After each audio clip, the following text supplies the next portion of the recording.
Bismillahirrahmanirrahim. Assalamualaikum warahmatullahi wabarakatuh. Alhamdulillahi rabbil alamin, wa bihi nasta'in. Wassalatu wassalamu ala sayyidina wa habibina wa syafi'ina wa maulana Muhammadin al-amin, wa ala alihi at-tayyibin wa ashabihi al-akramin, wa azwajihi at-tahirati ummahatil mu'minin, wa man tabi'ahum bi ihsanin ila yaumiddin. Subhanaka la ilma lana illa ma 'allamtana innaka antal alimul hakim. Allahumma inna nas'aluka as-sidqa fil qaul wal ikhlasa fil amal. Allahumma amin. Amma ba'd. Bami dan seluruh ibu-ibu yang dirahmati dan dikasihi oleh Allah SWT sekalian, alhamdulillah, syukur pada Allah SWT. Allah pilih kita pada pagi ni kita beruntung sebab kita berada dalam 10 hari pertama bulan Muharram, dan 10 hari yang Allah Ta'ala muliakan, yang mana para ulama memang mereka akan mengutamakan dan melebihkan amal ibadah pada 10 hari ini. 10 hari pertama bulan Zulhijjah, 10 hari terakhir bulan Ramadan, kan? Dan 10 hari pertama bulan Muharram. Jadi alhamdulillah Allah Ta'ala pilih kita dalam salah satu daripada 10 hari yang paling mulia tu. Sihat? Alhamdulillah. Alhamdulillah. Seronok dapat hadir semula. Bulan lepas tak ada kuliah kan? Bulan lepas saya ke Tanah Suci, alhamdulillah, menunaikan haji. Jadi bulan ni alhamdulillah dapat semula bersama-sama. Dan sebelum kita pergi jauh, kita baca dulu niat menuntut ilmu yang diajarkan oleh Al-Imam Abdullah bin Alawi Al-Haddad dalam buku kecil kita tu. Buku besar tu tak ada tak? Buku yang kecil, buku kecil tu ada. Buku yang kecil apa? Nawaitu. Yang tak ada tak apa, ikut je, insya-Allah. Bismillahirrahmanirrahim. Nawaitu ta'alluma wat-ta'lim wat-tadhakkura wat-tadhkir wan-naf'a wal-intifa' wal-ifadata wal-istifadah wal-hatha 'ala at-tamassuki bi kitabillah wa sunnati rasulih wad-du'a ilal huda wad-dalalata 'alal khair ibtigha'a wajhillah wa mardatih wa qurbihi wa thawabih.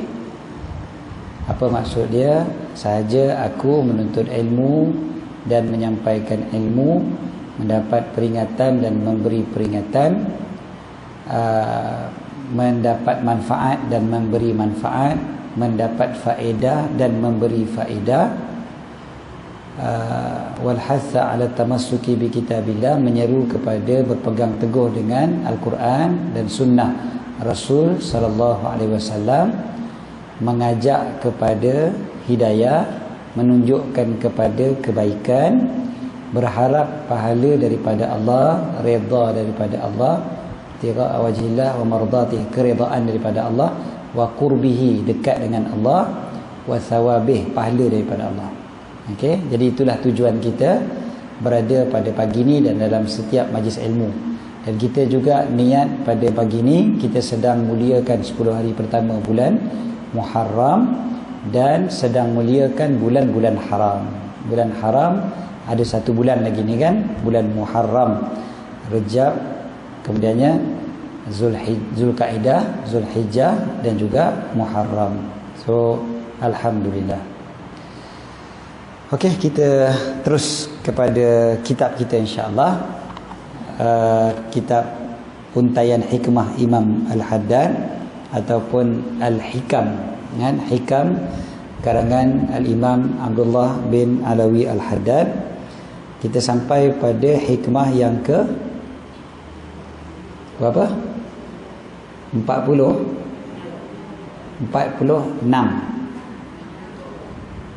60 Dua. 62 tu lah rasa macam jauh sangat tu, 46 tu. Saya salah dengar. Tapi kalau ada yang jawab 40 lebih, maknanya dah setahun dia tak main kuliah lah. Begitu je lah. Jadi bila kita berbicara tentang hikmah, kita tahu yang Allah Ta'ala kurniakan hikmah kepada orang yang dia kehendaki. Dan siapa yang dia kehendaki, itulah orang yang Allah Ta'ala kurniakan hikmah. Dan kita ni nak mencari hikmah daripada mereka. Dan banyak kata-kata hikmah mereka yang menyebabkan kita rasa terkesan terus dalam hati kita. Kata-kata yang pendek tapi berkesan. Okay, hikmah yang ke-62. 62.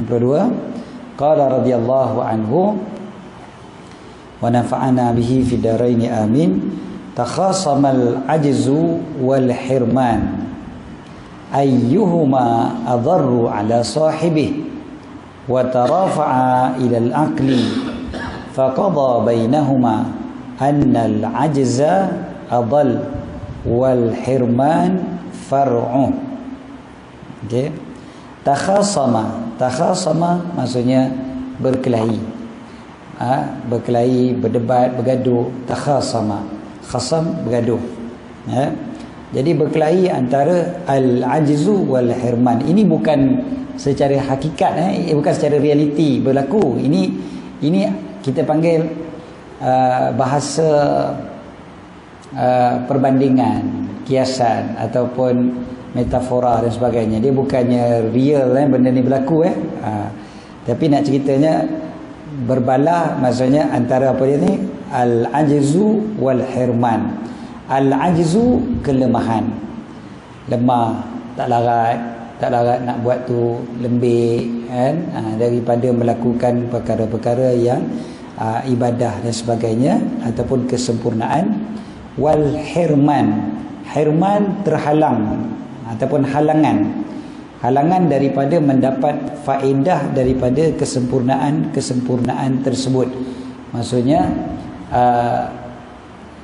satunya lemah, satu lagi halangan. Maksud kat sini, lemah kat sini ni adalah lemah daripada melakukan kebaikan, melakukan amal ibadat dan sebagainya. Bila orang ajak sembahyang, Allah letih ajak baca Quran, antuk dah. Ajak sedekah, tak apalah, tunggu banyak duit sikit lah, dan sebagainya. Itu dipanggil al-ajzu. Al-ajzu, lemah. Dalam bahasa tasawuf, dia akan pergi jauh lebih dalam lagi daripada itu, melibatkan lemahnya hati lah, lemahnya hati. Dia bukan lemah fizikal kat sini, bukan kelemahan fizikal, tapi kelemahan hati. Sebab orang tak boleh sembahyang bukan sebab fizikal lemah. Fizikal kita lemah macam mana pun kita boleh sembahyang, sebab sembahyang tak boleh berdiri, boleh duduk kan, tak boleh duduk, boleh baring. Maknanya lemah kat sini bukan lemah fizikal, lemah kat sini kelemahan hati. Hati tu yang tak mau nak memperolehi kesempurnaan. Manakala al-hirman terhalang. Jadi dia kata bukan saya tak mau, tapi terhalang, tak dapat. Tak dapat nak buat kebaikan-kebaikan tu. Bukan saya tak mau, saya nak, tapi tak dapat nak macam mana. Kan? Saya nak baca Quran, tapi tak macam tak ada dia nak baca Quran contohnya. Saya bukan tak mau sedekah, tapi tak tahu, tak nampak apa orang minta sedekah. Macam-macam lah, maknanya terhalang dari. Saya bukan tak mau pergi majlis ilmu, tapi terlupa. Ada macam-macam. Okey, al-hirman, terhalang, so halangan. Jadi antara dua ni mereka berkelahi apa dia? Ayyuhuma adarru ala sahibi. Yang mana satu antara dua tu, ayyuhuma adar, lebih memudaratkan, ala sahibi, ke atas tuannya. Mana lagi mudarat? Lemah ke halangan? Kan? Jadi mereka berdua ni berkelahi. Yang lemah kata aku lebih mudarat, bukan, engkau lebih memudaratkan. Manakala halangan pula kata hang lah lagi mudarat. Masing-masing tak mengaku dia paling mudarat. Yalah, kalau kita pun ni dialog dalam hati kita pun kadang-kadang macam tu. Okey, dialog dalam hati Dia boleh bagi dua-dua alasan ni. Aku bukan tak mau tapi tak larat. Ya? Aku bukan tak mau hadir ke masjid tapi tak larat dalam hati. Ya? Aku bukan tak mau baca Quran tapi memang letih, memang ngantuk dan sebagainya. Tapi dalam masa yang sama pula, dalam hati akan ada pula rasa ada halangan daripada aku buat benda ni. Dan aku terhalang. Terhalang ni macam-macam sebab lah.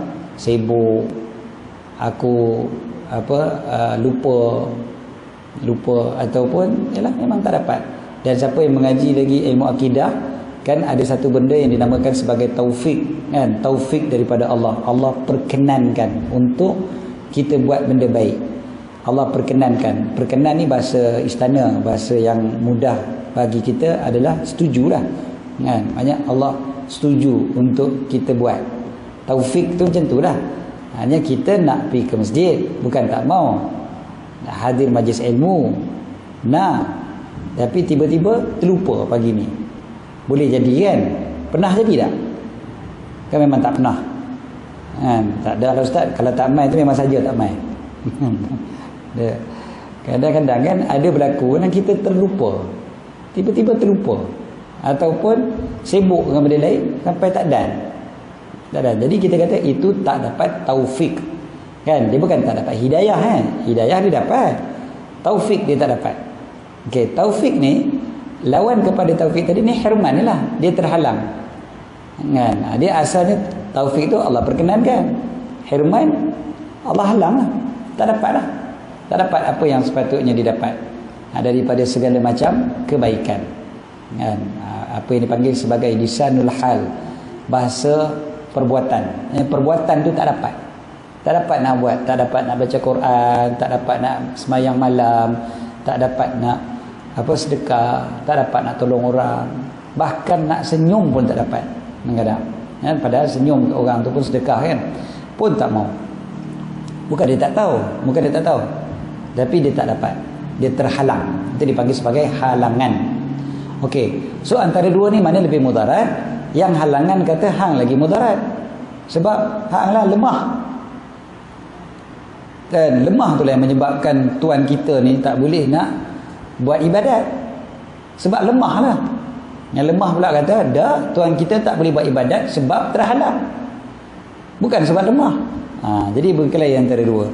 Wa tarafa'a ilal akli, lalu diangkatlah perkara tu, mereka berdua pun mengangkat kepada akal. Ataupun mengadu kepada akal. Akal kat sini ni maksudnya akal yang betul-betul faham hakikat perkara, bukan akal yang lemah, kan? Tapi maksud kat sini akal yang betul-betul faham ataupun mengetahui kebenaran. Lalu faqadha bainahuma, lalu akal pun memutuskan antara keduanya, annal ajza adall, bahwasanya kelemahan itu lebih menyesatkan berbanding dengan halangan, kan? Manakala halangan itu adalah cabangnya. Halangan adalah cabangnya. Maksudnya siapa yang lemah, kan? Siapa yang diuji oleh Allah Ta'ala dengan kelemahan daripada melakukan satu perkara, maka dia pun akan terhalanglah daripada mendapat kesan-kesan daripada perkara tersebut. Dia terhalanglah daripada kebaikan-kebaikannya. Jadi terhalang daripada kebaikan ini asalnya adalah kerana kita yang lemah. Contoh, kita bila sembahyang ada banyak kebaikan-kebaikan daripada solat, kan? Kemudiannya kita bila tak sembahyang, kita tak dapatlah perkara-perkara tu, kan? Tak dapat perkara-perkara tu. Mana satu lebih besar? Antara tak sembahyang ke tak dapat perkara-perkara tu? Tak sembahyang lebih besar daripada tak dapat faedah daripada sembahyang, ya? Contoh sedekah. Antara kelebihan sedekah dari segi duniawinya adalah dapat Allah Ta'ala bukakan pintu rezeki lagi, contoh, ya? Ataupun sedekah ni dapat mengubati penyakit, kan? Sedekah dapat apa lagi kelebihan sedekah? Dapat menenangkan jiwa, dapat menghilangkan sifat kedekut, dapat menghilangkan sifat sombong dan sebagainya. Okey. Jadi faedah daripada sedekah, Macam-macam. Mana lebih mudarat? Kita tak boleh sedekah ke? Kita tak boleh dapat faedah-faedah tu? Yang sebenarnya lebih mudarat adalah tak boleh sedekah. Sebab bila tak boleh sedekah, memang confirm tak dapat faedah-faedah tu. Tapi bila tak dapat faedah tu, boleh sedekah, tetap dapat pahala. Kan? Tetap dapat ganjaran di sisi Allah SWT. Walaupun tak dapat faedah-faedah yang tadi tu. Katalah kita sedekah makin sakit. Contoh, walaupun dalam hadis sebut, ubatilah penyakit kalian dengan sedekah. Kita sedekah makin sakit, esoknya makin sakit. Sedekah lagi makin sakit lagi. Sedekah makin sakit, sedekah lagi mati. Contohnya kan. Ada mudarat tak pada dia? Sebenarnya tak dapat, dia tak ada kemudaratan. Yang pentingnya dia dapat sedekah. Sebab dapat sedekah tu lebih penting. Sebab di akhirat dia akan dapat ganjaran yang jauh lebih besar. Walaupun dia terhalang daripada mendapat faedah-faedah duniawi. So antara terhalang dengan kelemahan daripada melakukan ibadat, sebenarnya lebih dahsyat lagi. Lebih dahsyat lagi. Lemah tu lagi dahsyat daripada terhalang. Sebab terhalang ni dia cabang. Halangan-halangan ni dia datang selepas daripada kita yang lemah daripada melakukan sesuatu. Contoh, kita kata, aku terhalang daripada melakukan kebaikan. Aku nak sedekah, tapi orang tak mau ambil sedekah aku. Contoh. Dan aku tak jumpa pun ada orang nak sedekah. Ataupun aku terlupa. Sedar-sedar dah terlepas. Ada orang buka tabung, sekali tabung dah tutup, baru aku nak sedekah. Contohnya, kita kata kita terhalang. Sebenarnya halangan tu dia berpunca daripada lemahnya kita dulu. Lemah kita tu yang datangkan halangan. Apa lemah kita kat situ tu? Lemah kita maknanya kita tak bersungguh-sungguh nak bersedekah, kita tak betul-betul berusaha merancang dan sebagainya. Kita sendiri yang lemah menyebabkan kita terhalang. Ya? Jadi jangan salahkan Allah Ta'ala pula. Nak macam mana Allah tak bagi taufik. Jangan salahkan Allah Ta'ala. Halangan itu berpunca daripada lemahnya kita. Selemah tu lebih memudaratkan. Jadi oleh kerana tu, kita perlu usaha untuk bagi kuat. Kuat tu maksudnya kuat hati kita. Itu sebab macam orang sebut hijrah berubah daripada kurang baik kepada lebih baik. Hijrah adalah perjalanan hati, bukan perjalanan kaki. Kan? Diukur jarak antara rumah dengan masjid bukan dengan jarak kaki, tapi jarak hati. Kan? Ada orang rumahnya sebelah masjid tapi tak pernah pergi masjid sebab hatinya jauh. Kan? Walaupun langkah kakinya dekat.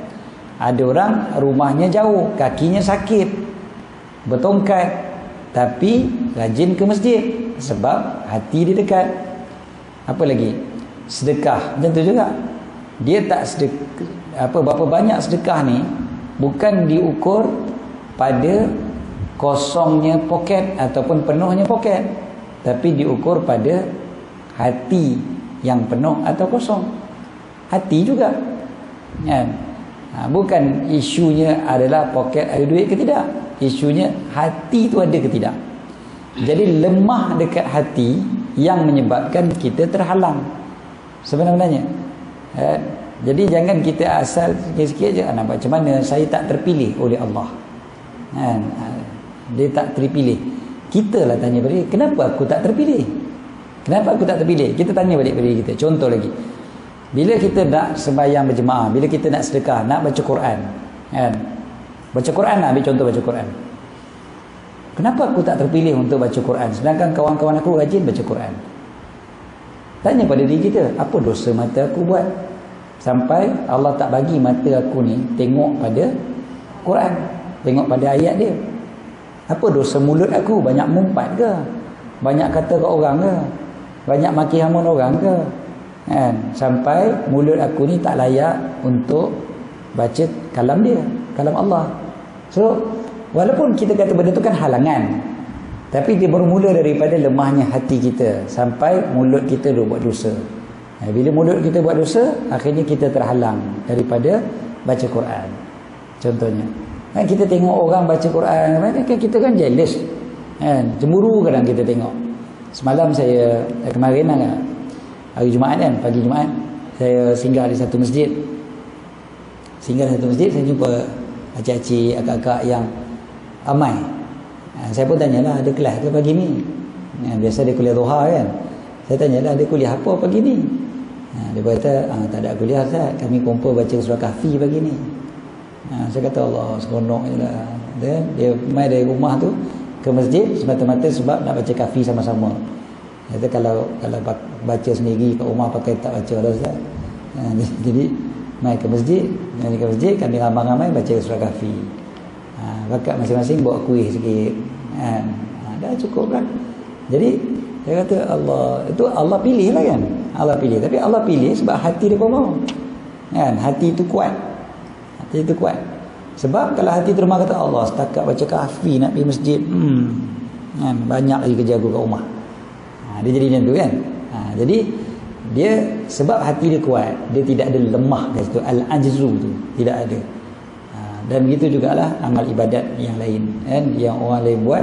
Bila kita tengok, ada kadang-kadang mulut ni kadang tak perasan tau mulut dia buat dosa. Mengumpat satu, menghina, mengutuk orang kan. Ada orang dia rasa macam benda tu biasa je, tapi dia tak perasan mulut dia suka kutuk orang. Sikit-sikit kutuk. Ada satu kedai saya pergi baru ni, tuan kedai tu orang perempuan kan, akak tu dia punya mulut dia asyik marah orang. Bukan marah pekerja dia, dengan pelanggan-pelanggan semua kena marah kan. Sampai kawan saya ustaz, dia komen lah. Dia komen meja tu orang kata apa? Goyang. Meja makan tu goyang kan, letak makanan, letak air, goyang meja. Dia baru nak komen, kawan cakap, "Wih, dosa. Kena marah lagi." Tu. Tapi dia cakap juga, "Kak, goyang meja ni." Ustaz tak reti duduk diam. Memanglah goyang. Kena marah juga. Meja goyang aku juga kena. Ustaz cakap, meja dia goyang aku pula yang kena. Aku pula tak reti duduk diam. Macam mana aku nak letak tangan nak makan? Memang goyang. Jadi ceritanya mulut tu kadang-kadang kan, mulut rasa macam benda tu biasa aja. Tapi silap pada mulut kita ni, dia boleh bawa kesan sebenarnya. Dia boleh bawa kesan kepada amal ibadat kita yang lain. Kan dalam bab hijrah, bila Nabi SAW cerita tentang hijrah, orang yang berhijrah adalah orang yang meninggalkan apa yang Allah larang dia. Hadis tu popular kan, biasa kita dengar. Hadis tu dimulakan dengan sifat orang Islam dulu. Al-Muslimu, orang Islam adalah orang Islam lain selamat daripada lidah dia dan tangan dia. Barulah orang yang berhijrah adalah orang yang meninggalkan apa yang Allah larang. Hadis tu disambung begitu. Jadi maknanya dia dimula dulu dengan selamat lidah dan tangan dia. Orang Islam lain selamat daripada lidah dan tangan dia. Orang Islam lain selamat daripada lidah dia dan tangan dia. Maknanya dia tak kata, dia tak kutuk, dia tak fitnah, dia tak mengumpat, dia tak mengadu domba dan sebagainya. Okey. Terus kita pada hadis pula, hikmah yang berikutnya. Hikmah berikutnya nampak kecil je, ringan je, nampak pendek kan. Bismillahirrahmanirrahim. Qala radhiyallahu anhu, ma min tawiyatin illa wa fiha khafiyah. Tidak ada sesuatu tawiyah. Tawiyah maksudnya perasaan hati. Kan? Yang kita kata dalam hati itu ada perasaan begini. Kan? Illa wa fiha khafiyah. Melainkan padanya ada sesuatu yang tersembunyi. Fiha, padanya. Khafiyah, yang tersembunyi. Apa maksud dia kat sini? Kalau kita tengok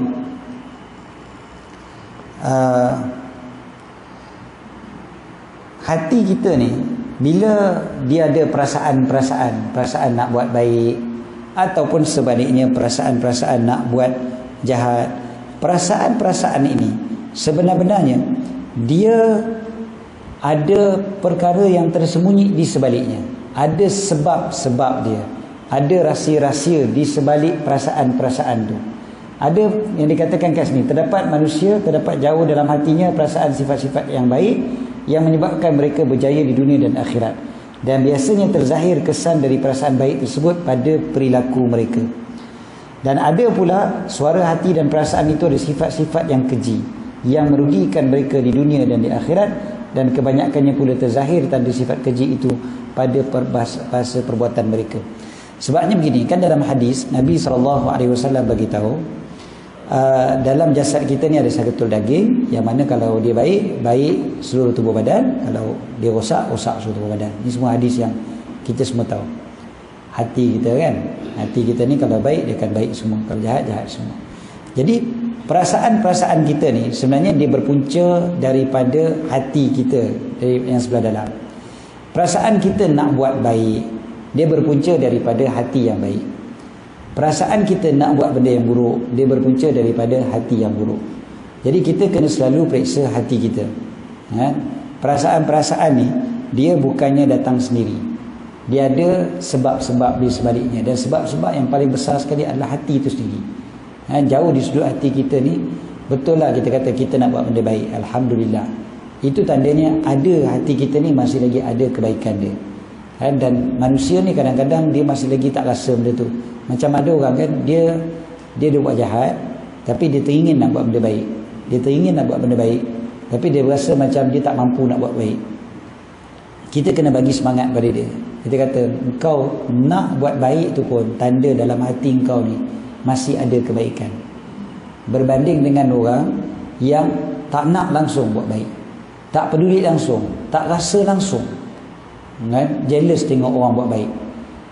Ini masalah, maknanya dalam hati dia tu gelap lah, kan? Na'udzubillah, dia tak ada rasa pun. Tengok orang buat baik dia tak ada apa. Ada seorang kawan saya seorang, dia ditangkap, hanya saya kenal dia selepas daripada keluar penjara lah. Dia dah bertaubat dah. Ini cerita dulu, dia kata cerita dulu, dia kata dia punya lah teruk, dia kata waktu tu dia buka kelab malam, dia tokek kelab malam, jual arak, dadah dan sebagainya semua ada. Dan dia cerita, dia kata dia tak rasa salah satu. Yang keduanya, dia kata, ustaz cuba bayang, saya balik malam raya, kata malam raya kelab malam buka lewat sikit, bukan buka lewat, tutup lambat sikit, sebab malam raya enjoy lebih sikit, kata. Ini raya puasa ni. Jadi dia kata kita tutup lewat sikit, tutup lebih kurang pukul 5 pagi, kata, baru tutup, sebab malam raya enjoy, kata. Lepas tu dia kata kami balik tu dah lepas subuh, kata.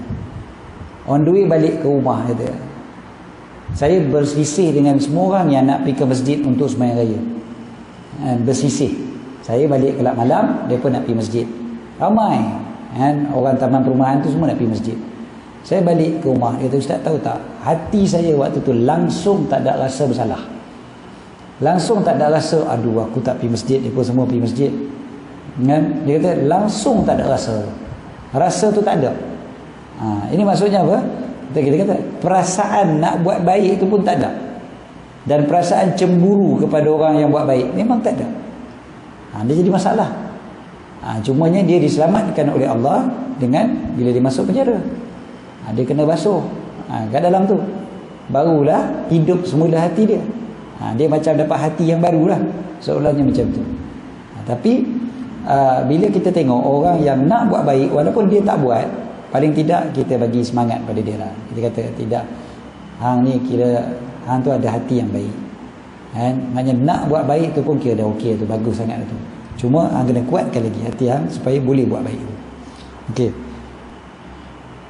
Macam tu juga sebaliknya, bila kita nak buat benda buruk, perasaan-perasaan dibisikkan dalam hati kita nak buat benda buruk, asalnya daripada hati kita sebenarnya dah ada penyakit. Jangan kita rasa tak ada penyakit, hati aku okey ya, ni semua perasaan-perasaan ni semua setan je ni, setan je bisik pada aku ni. Jangan lupa ada was-was yang datang daripada hati kita sendiri, bukan saja daripada bisikan syaitan. Dia boleh datang daripada hati kita yang ada kotoran. Hati kita ada kotoran apa? Kadang-kadang hati kita kotoran dia cinta pada dunia. Jadi menyebabkan dia ada bisik juga pada diri kita untuk buat sesuatu yang salah. Nak suruh mengumpat orang, nak suruh rasa tak puas hati dengan orang. hasad dengki pada orang dan sebagainya, dia berpunca daripada memang hati kita ada penyakit. Itu je, hati kita ada masalah. Dia bisik pada hati kita, dia bisik pada diri kita, dia gini kan. Okay. Jadi kenalah jaga-jaga, sebab dia melibatkan dunia dan akhirat. Nak berjaya dunia akhirat, kan, dia memerlukan kepada tawiyah, bisikan-bisikan hati yang bersih, yang baik, kan. Dan memang akan terzahir pada perbuatan. Bukanlah mesti, tapi banyak yang terzahir pada perbuatan. Hati yang baik terzahir juga pada perbuatan, kan? Walaupun kadang-kadang dia banyak perbuatan jahat, tapi ada perbuatan yang baik, maknanya masih lagi ada hati dia yang baik. Bukan hati dia totally baik, kalau tidak dia tak ada buat jahat macam tu, tapi at least ada lagi sikit hati dia nak kebaikan. Okey, hikmah yang ke-64.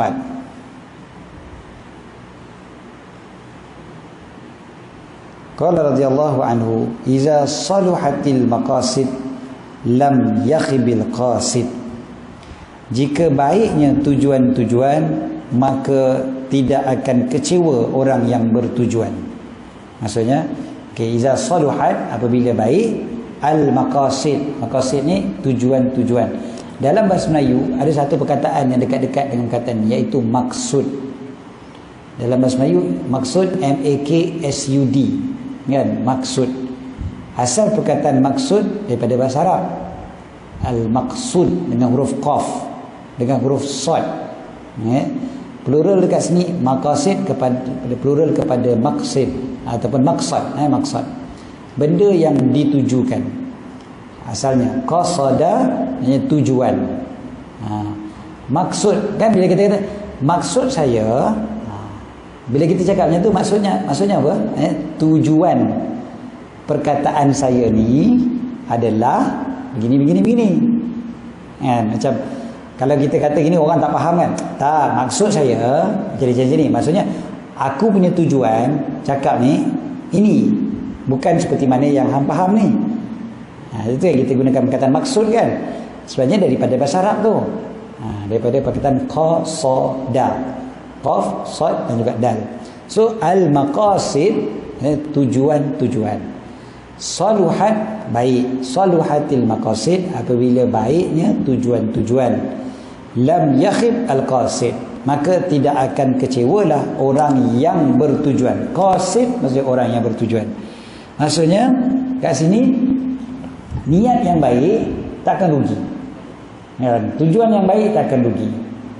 Takkan rugi itu maksudnya kalaupun tak nampak keuntungannya di dunia, pasti akan nampak keuntungannya di akhirat. Dia tak akan rugi. Apatah lagi kalau dekat dunia pun dah dapat kebaikan. Kadang-kadang kita buat benda baik, bila kita buat benda baik tak nampak dia punya kesan, jangan menyesal. Menyesal aku tolong dia. Kita rasa menyesal, kan? Sebenarnya orang yang tujuan dia baik, dia tak akan kecewa. Maksudnya tak akan kecewa tu kalau dekat dunia pun dia tak dapat, dekat akhirat dia dapat. Kenapa kita menyesal bila kita tolong orang? Kadang-kadang sebab dekat hati kita ni masih lagi ada mengharapkan penghargaan daripada manusia. Jadi bila kita harapkan penghargaan daripada manusia, memang kadang-kadang kita masih lagi rasa kecewa bila manusia tidak menghargai kita. Tapi kalau tujuan kita solid, tujuan betul-betul kerana Allah, ketika tu dia tak akan kecewa, sebab dia tahu dekat akhirat nanti dia akan dapat balasan. Dia tak akan kecewa orang yang baik tujuan dia. Bukanlah maksud kita kata tujuan dia tolong tu jahat ke apa, dah. Tapi kadang-kadang kan dia masih lagi ada campuran sikit. Masih lagi ada perasaan nakkan perhatian manusia, nakkan penghargaan manusia dan sebagainya. Dan kita bagi duit, dia tak cakap terima kasih. Dia tak cakap terima kasih. Kita pun kata aku sedekah, tak boleh terima kasih pun tak.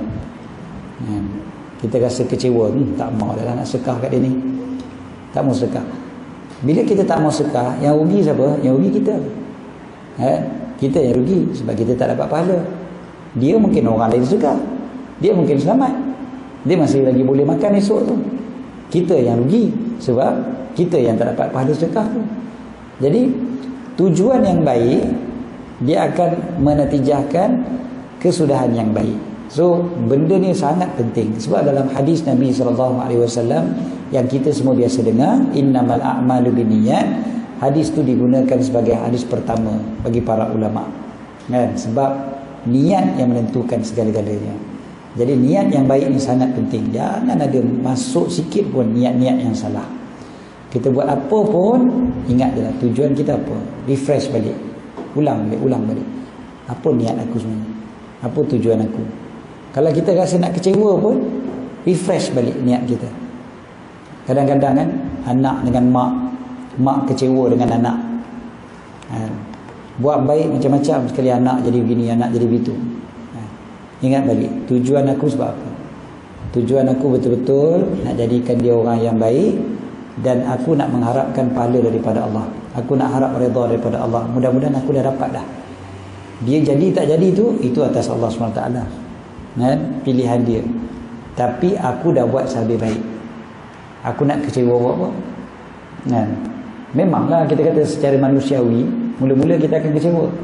Tapi bila kita betulkan balik niat kita, repair balik tujuan kita, ketika tu kita tak kecewa dah. Kan? Tak kecewa. Maknanya orang yang niat dia baik, tujuan dia baik, tidak akan kecewa, kata Imam Al-Haddad. Dan khususnya tak akan kecewa di akhirat, sebab dah confirm lah dekat akhirat dia akan dapat segala macam kebaikan, sebab dia punya tujuan dia dah baik, kan? Kadang kita nak buat baik, tak ada, aku punya tujuan baik, tapi jadi buruk. Jadi bukan jadi buruk lah, maknanya tak dapat apa yang kita, tujuan kita tu. Allah Ta'ala bagi lah, Allah bagi. Dia bezakan manusia punya timbangan dengan Allah Ta'ala punya pertimbangan. Manusia punya pertimbangan, dia nak, kalau dia upah seorang pekerja buat sesuatu, yang penting pekerja tu buat sampai jadi, berjaya. Tak berjaya, sorry, dia nak bagi upah. Berbeza dengan Allah Ta'ala. Allah tengok kepada tujuan.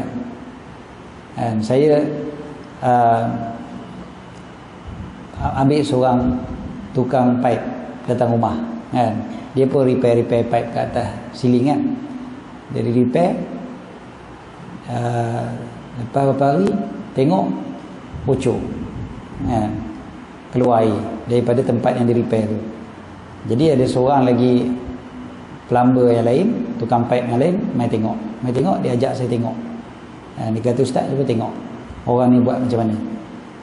Dia punya gam dia terlondeh ke bawah, dia tak potong. Lepas tu tengok-tengok dia buka tu, gam tu dia gam sikit je. Dia gam sikit je masukkan. Macam tu je, asal boleh je. Memanglah lepas tu nitik balik, air keluar, kan? Air laju, kan? Lepas tu bocor. Cuba tengok dia buat macam mana. Okey, katakanlah kawan tu kita tanya dia balik, dia kata tak ada, tujuan saya baik. Macam tu lah, saya dah buat, saya dah cuba sedaya upaya.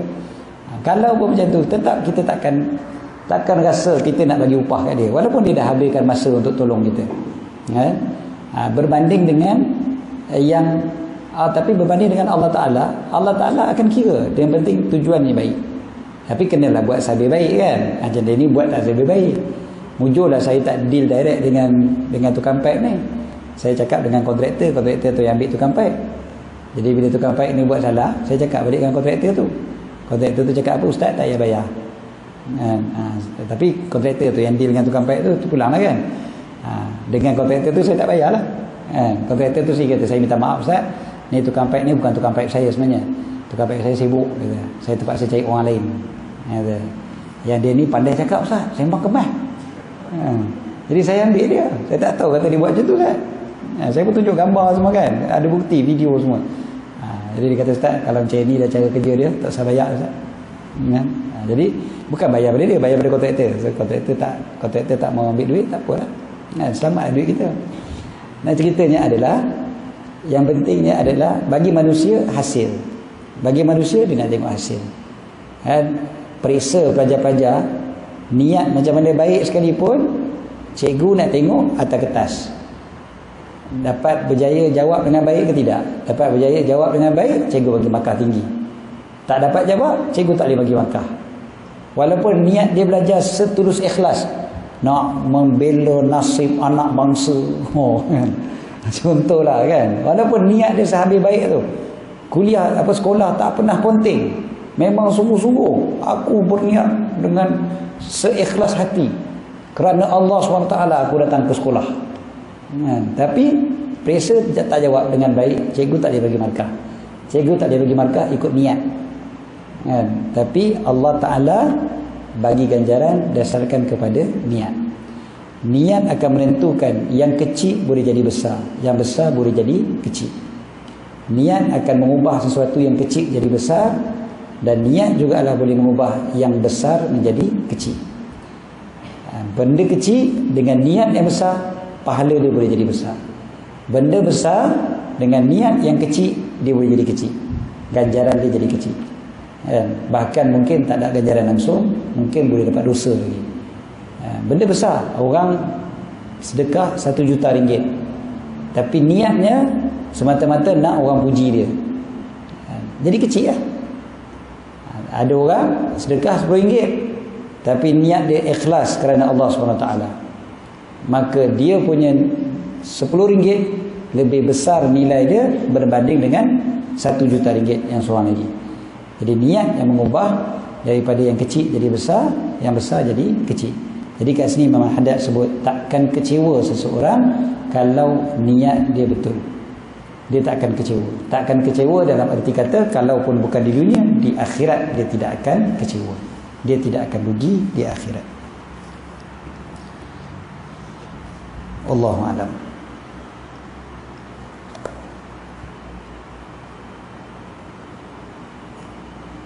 So, kita macam itulah pagi ni kita betulkan niat kita. Kan? Kenapa aku datang ke masjid pagi ni? Sebab apa aku hadir ikhlaskan hati, kita tak akan kecewa, tak akan rasa rugi. Rugi ya.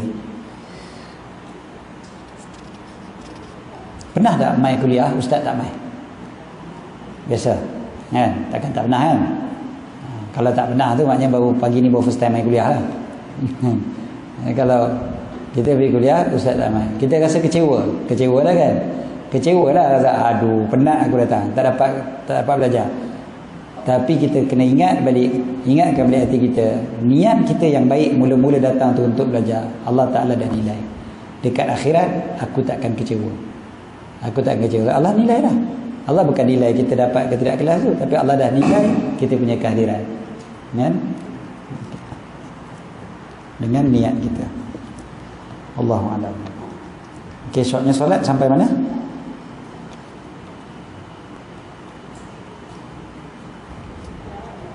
Apa dia? Apa kak? Saya pakai buku lain bagi ni, so tak ada tanda. Ya, tanya soalan lah, sila.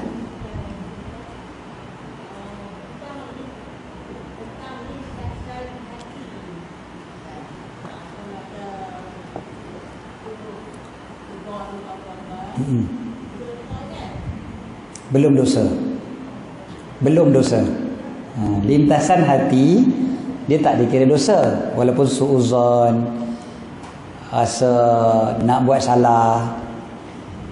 Hatta kalau nak nanya orang pun dalam lintasan hati, dia tak jadi dosa lagi. Tapi yang kita sebut tadi apa dia? Dia mesti ada punca dia. So punca tu daripada hati yang ada masalah. Jadi cepat-cepat perbaik hati. Hanya hati aku ni ada something wrong. Sebab lintasan hati tu, kalau kita biarkan dia, nanti dia akan terzahir pada perbuatan. Contohlah kata suuzon kan, sangka buruk. Sangka buruk tu asalnya dalam hati, tapi akhir sekali perbuatan kita mula boikot dia ke, macam tu kan, sebab sangka buruk. Jadi perbuatan kita tu terzahir daripada sangkaan buruk. Sangkaan tu sendiri, hati kita tu dia belum jadi dosa lagi, tapi perbuatan kita akan menyebabkan jadi dosa. Allah Ta'ala punya baik kan, dalam hadis sebut apabila seorang tu dia nak buat jahat, dia tak kira lagi dosa kan. Bila dia dikira sebagai dosa, bila dia buat. Kalau dia tak jadi buat, dia bertaubat, dia dapat pahala. Berbeza dengan benda baik kan. Niat dia nak buat baik, dapat pahala dah. Buat pula baik, dapat 10 kali pahala. Jadi kita panggil, betul, hati kita ni walaupun dia ada masalah, ada penyakit dan sebagainya, dia tak terus jadi dosa, tapi kena jaga. Sebab dia boleh menatijahkan dosa. Jadi kena cepat-cepat repair, cepat-cepat perbaikkan semula hati kita. Aku ni apa nak sangka buruk kat orang, kan? Apa ni aku suka sangat nak tengok orang je nampak buruk. Kan apa Imam Al-Ghazali ajar macam mana kita nak nampak baik pada orang, kan? Sentiasa tengok orang dengan cara yang baik, sentiasa tengok orang lebih mulia daripada kita. Tengok siapa pun nampak orang tu lagi mulia daripada kita. Jangan kita tengok orang, kita nampak orang tu lebih hina daripada kita. Itu sebab dah ada penyakit takabur, dan takabur ni kena jaga. Takabur ni dosa. Dan dalam hadis, siapa yang ada dalam hati dia sekecil zarah pun daripada takabur, tak masuk syurga, tak cium bau syurga. Jadi kena jaga. Takut, kenapa kita sangka buruk? Sebab ada takabur. Takut ada takabur dalam hati kita. Kita rasa kita hebat, kita rasa kita kemas banding dengan orang lain. Sedangkan Imam Al-Ghazali ajarkan, tengok orang lain, siapa pun orang sekeliling kita, ingat dia lebih mulia daripada aku. Dia lebih mulia daripada aku. Selalu ingatkan diri kita macam tu. Tengok orang yang buat salah sekalipun, kan Imam Ghazali kata, tengok orang buat dosa pun kita rasa dia mulia daripada kita. Sebab dia buat dosa dalam keadaan jahil. Aku buat dosa dalam keadaan aku tahu. Lagi jahat aku daripada dia. Selalu ingatkan diri kita macam tu. Dan saya pengalaman bercampur dengan sahabat-sahabat yang memang kita kata apa, dia pemain kuliah kita, datang kadang jemput kita, kadang dia main rumah dan sebagainya, kan. Kita tahu dia cerita kat kita, kan, dia cerita macam-macam dosa yang dia buat, kan. Ataupun yang kita sendiri nampak, artis-artis popular yang pakai seksi, yang sampai sekarang masih lagi tak aurat dan sebagainya, kan. Macam mana kita nak rasa kita ni tak ada apa-apa banding dengan dia? Kalau kita, aku mengaji agama tinggi, aku semayang, jaga aurat, jaga dan sebagainya, memang kita akan rasa kita lagi mulia daripada dia, kan? Kita akan pandang buruk pada dia.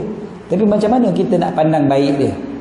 Kita kata, dia buat jahat, dia buat dosa dalam keadaan dia tak tahu. Dalam keadaan dia tak tahu. Sedangkan aku berlambak-lambak dosa aku buat dalam keadaan aku tahu. Lagi jahat aku daripada dia. Bukan maknanya kita redha dengan perbuatan maksiat dia, bukan. Bukan maknanya dia buka aurat tu kita kata tak apa, buka aurat pun tak apa. Bukan. Dosa tetap dosa. Maksiat kita tak boleh redha. Kita tak boleh redha. Tapi kita anggap dia ni, mudah-mudahan Allah ampunkan sebab dia tak reti. Dia tak reti. Tapi aku ni buat dosa dalam keadaan aku tahu benda tu dosa.